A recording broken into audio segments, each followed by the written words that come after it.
La máquina exploradora del tiempo, de Herbert George Wells. Capítulo 11. El palacio de porcelana verde. Llegamos hacia mediodía al palacio de porcelana verde, que hallamos desierto y casi en ruinas. No quedaba en sus ventanas más que pedazos de vidrios, y grandes placas del mismo verde de la fachada se desprendían de sus corroídos ajustes metálicos. El palacio se hallaba situado en lo alto de una pendiente tapizada de césped, y antes de penetrar en él, volviendo mis ojos hacia el nordeste, quedé sorprendido de ver un verdadero brazo de mar, donde creía ver, como en otra fecha, Wandsworth y Battersea.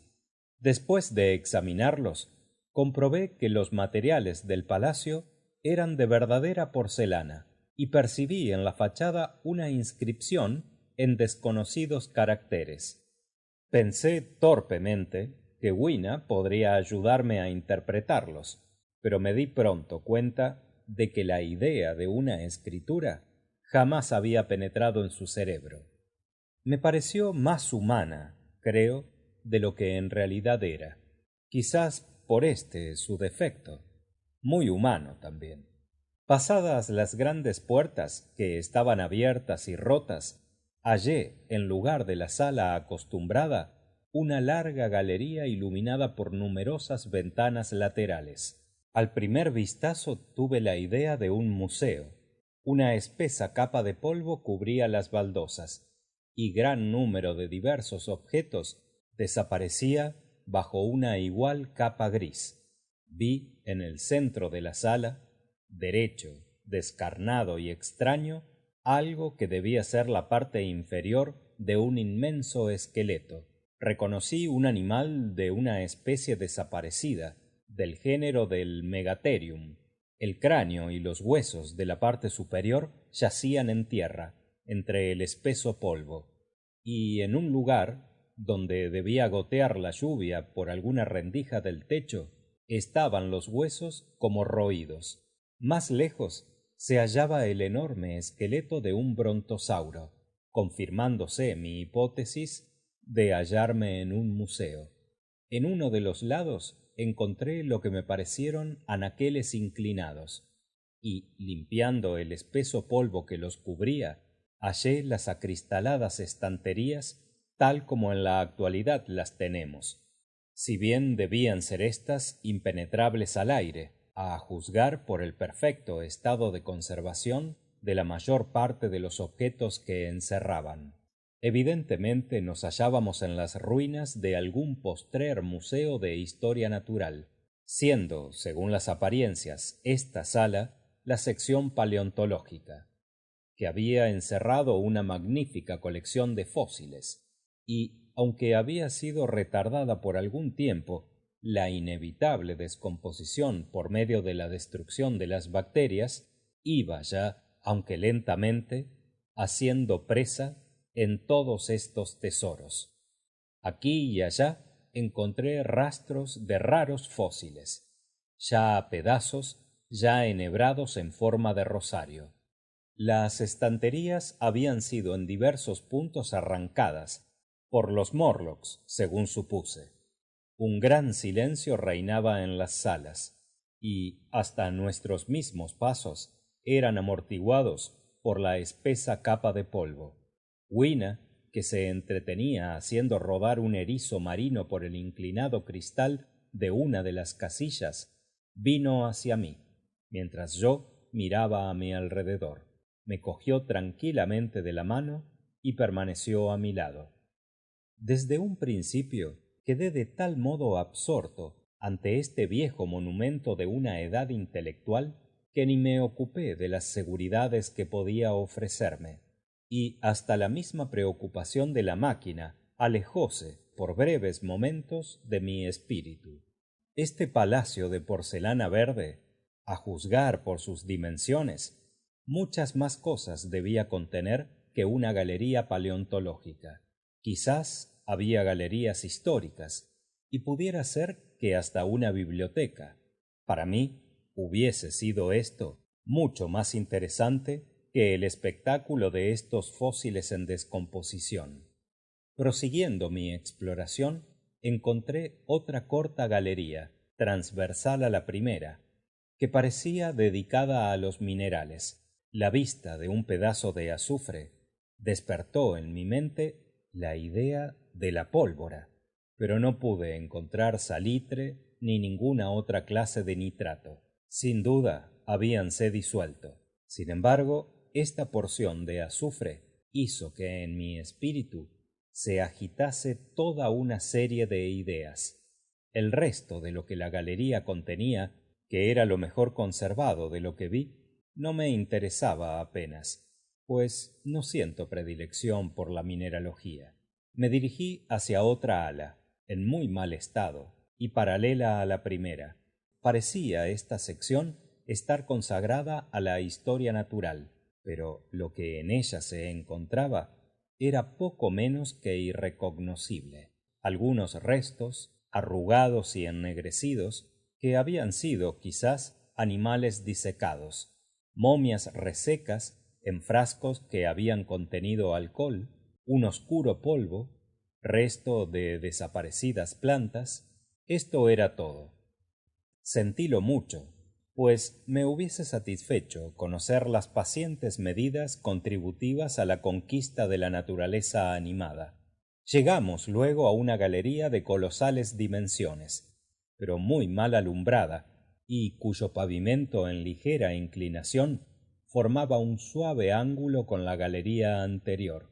Blancos globos pendían a trechos del techo, en su mayoría rotos y hundidos, sugiriendo la idea de un antiguo alumbrado artificial. Me hallaba aquí en mi elemento, pues se hallaban a cada lado masas enormes de gigantescas máquinas, rotas y corroídas todas ellas, aunque algunas bastante completas. Ustedes conocen mi debilidad por la mecánica, y estaba dispuesto a entretenerme en medio de todo aquello, mayormente por el interesante misterio que en su mayoría ofrecían, y sobre cuya aplicación sólo me fue dado hacer las más vagas conjeturas. Imaginábame que, de poder resolver estos enigmas, hallaríame en posesión de poderes que me serían muy útiles contra los Morlocks. De pronto, Wina pegóse materialmente a mí, tan súbitamente que me estremecí. Si por ella no hubiese sido, no creo que hubiese yo notado la inclinación del piso de la galería. La extremidad a la que había llegado estaba bajo el nivel del suelo, iluminada por raras ventanas muy estrechas. Cuanto más se descendía, el suelo exterior se elevaba contra estas ventanas hasta formar una especie de nicho, algo parecido a los sótanos de algunas casas de Londres, por cuyas ventanas se filtraba por su parte superior una estrecha línea de luz. Avanzaba lentamente, pretendiendo adivinar la explicación de aquellas máquinas, y estaba con ello mi atención demasiado absorta para que me diese cuenta de la gradual disminución de la claridad. Fue el creciente sobresalto de Wina lo que me hizo apercibir de ello. Vi entonces que la galería se hundía en profundas tinieblas. Vacilé, y mirando luego a mi alrededor, observé que la capa de polvo era más fina y su superficie menos lisa y uniforme, y un poco más lejos, hacia la oscuridad, parecía rota por algunas huellas de pies, cortas y estrechas. El pensamiento de la cercana presencia de los Morlocks tomó otra vez cuerpo. Me di cuenta de que perdía un tiempo precioso en el examen de estas máquinas, y acordéme que la tarde estaba ya bastante entrada, y no tenía aún armas, ni abrigo, ni medio alguno de encender fuego. Luego, saliendo de la oscura profundidad de la galería, oí los extraños golpes y los mismos raros ruidos que había ya oído en el fondo del pozo. Cogí a Wina de la mano. pero, acometido de repentina idea, dejéla y avancé hacia una máquina de la que salía una palanca parecida a las de los postes de desvío de los trenes. Trepando a la plataforma, cogí con todas mis fuerzas la palanca y la sacudí en todos sentidos. Wina, a quien había dejado en medio de la galería, púsose de pronto a sollozar. Mi cálculo sobre la fuerza de resistencia de la palanca no me había engañado, pues al cabo de 1 minuto de esfuerzos rompióse en seco redondamente, y juntéme a Wina llevando en mi mano una masa más que sobrada para cualquier cráneo de Morlock que pudiese encontrar. Por cierto que pesábame ya la tardanza en poder matar a algunos. Bien inhumano es, pensarán ustedes, este deseo de asesinar a sus propios descendientes, pero era completamente imposible experimentar el menor sentimiento de humanidad a la vista de estos seres. Mi reparo a dejar allí sola a Wina y la seguridad de que, de empezar a apagar mi sed homicida, mi máquina podría salir perjudicada, fueron las únicas razones que me impidieron descender inmediatamente por la galería e ir a destrozar a todos los salvajes que encontrase. Así, con la masa en una mano y llevando a Wina de la otra, salí de la galería, entrando en otra más grande todavía, que recordóme a primera vista una capilla militar, llena de algo así como de jirones de banderas, si bien reconocí pronto que los harapos carbonizados y ennegrecidos que colgaban por todas partes eran los destrozados vestigios de libros. Desde hacía tiempo habían caído a pedazos y había desaparecido toda apariencia de impresión, pero indicábanlo bastante claramente los torcidos cartones y las rotas manecillas de metal que había aquí y allá.